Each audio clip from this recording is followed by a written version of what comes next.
last time or other times in the market when interest rates have dropped, it kind of puts a steroid in your arm for the market. But is that something that is going to last a while, or is that something that could just be for like a month or two based on what you've seen in the past when interest rates have dropped?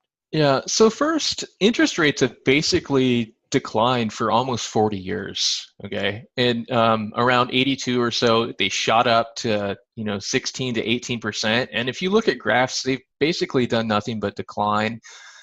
But in the midst of all that, we've had a few different market cycles where, values have gone up and gone down, up and down a few different times. And so it just reminds us that rates going down isn't the end all driver of what values do. Okay, there's so much more, availability of financing and what lenders are doing, the job market, the economy, wage growth. I mean, all these different factors, they're layers of the cake, so to speak. And so sometimes we're like, it's only about supply and demand and interest rates. And I'm thinking, well, yes, but there's more to the story. So I'm answering the question here. But right now, our market is in a place, though, despite rates not being the number one driver, after 7 years of price increases, our market's in a place where it's very, very sensitive to rate changes. And I think because we're having issues with affordability. And so you can't have substantial growth without simultaneous wage growth. And so you have a market that's, way up here, but then we haven't had wages, go to that level. And so I think that there's some resistance from buyers to a certain extent. And, that's maybe one reason why we're seeing price momentum slow down a little bit too. So what rates do right now, I think it's a really big deal. If rates went down to 3.5%, the market would go absolutely nuts. And that's probably not healthy. I mean, if you're selling, yeah, that's great. But, if they go back up, which, I mean, at some point I would think that they would have to, then you would think that, okay, the market's really going to feel that. And buyers could easily take their foot off the gas pedal again, and we could experience that dullness. And the thing is that it feels very temporary right now to me. It does feel like a steroid that's going to wear off. But then you could have lenders come in and go, hey, we've got these 0% down loan products, or let's waive the appraisal, or hey, we have this different hybrid appraisal product, and let's start to give the market these things to kind of help properties sell at higher levels. And so what we do, we can sort of eliminate some of the elements that are maybe safeguards against, for risk, and then kind of juice the market a little bit, help values be higher if the market wants to resist that. And so that's pretty big, I think. Yeah, there's basically, you're saying pay attention. There's things out there that can cause the market to get hot or cool down. And one of those things are interest rates, but there's also other things to pay attention to, like how lending policy is. And I mean, it could be anything. I mean, America could go to war, there could be a change in some type of politics, or, I mean, a lot of things can control or make a market cool or heat up. Absolutely. And you brought up something that I wanted to talk to you about on this podcast, and that was the hybrid appraisal. And I would say 99% of the people out there probably have never heard of that or had that happen, but you brought it up. So let's chat about that a little bit. You just want to knock out all your damn questions, huh? Yeah. You're not letting me get one. So sit down and take a break. Go make a sandwich, then come back up. So I'll take one too.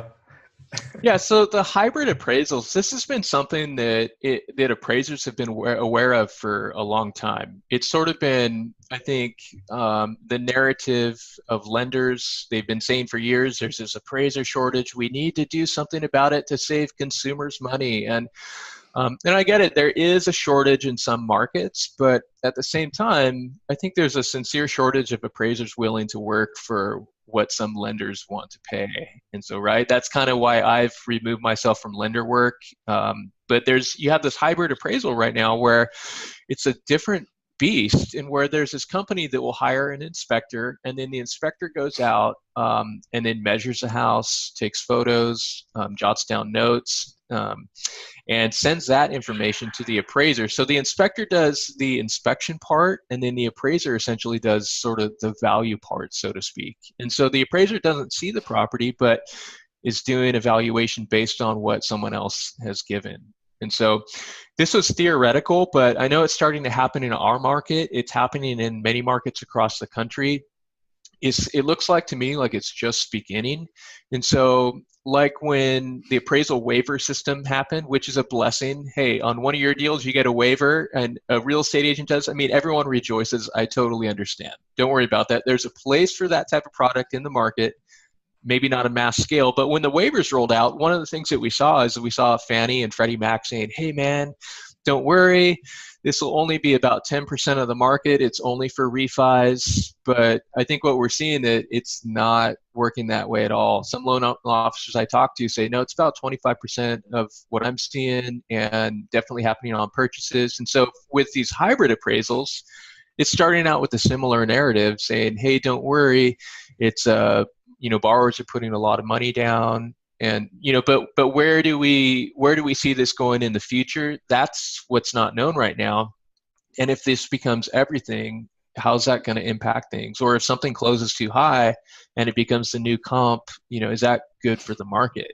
So that's my thing. Yeah. So the hybrid appraisal thing, I was kind of caught off guard on on my Roseville flip when I sold it. I was actually over at the house and this guy knocks on the door and he's like, hey, I'm here for the appraisal. And I was like, okay. And anyway, long story short, I found out he was what you were describing. He was just the inspector. So he was coming there to measure the house and take pictures and basically a quick in and out. And he wasn't the one putting the appraisal together. He was sending that information to the appraisal. And one comment he made to me is he said, hey, this is good because appraisals will get done a lot faster. And, when you're buying a house or you're the lender, it's important to have the appraisal back quickly. So he was the comment he made was basically selling the fact that, hey, we can get appraisals back within 48 hours by doing it this way. But I'm sure it also has something to do with the cost and some of the other things that you had touched on. Sure. And I mean, everyone wants speed in our market, but the reality is I think we have to look and say real estate isn't always about speed. And there's something about having a contingency period for a buyer. I hear all these companies, big data firms, they want to make real estate one button to click. And I get that. But at the same time, there's nothing wrong with a waiting period. Where buyers can really, assess their motivations and where a lender can assess risk. And my issue is that with that, if there's this incentive for speed, 48 hours, and I know for a fact, inspectors get paid somewhere between $100 to $150, and the appraiser's getting paid about the same. Are we going to attract quality to the market? Can someone invest time in doing evaluation? There's 20 model matches. That looks like a piece of cake, slam dunk. This is where big data probably should be in the valuation space. My concern is that what about something that's more unique, or the experience I wrote about on my blog where this house, the buyer was putting, I think, 55% down, on an $800,000 house. And they basically just need a rubber stamp. But the problem is that the property was almost twice as big as anything in the neighborhood.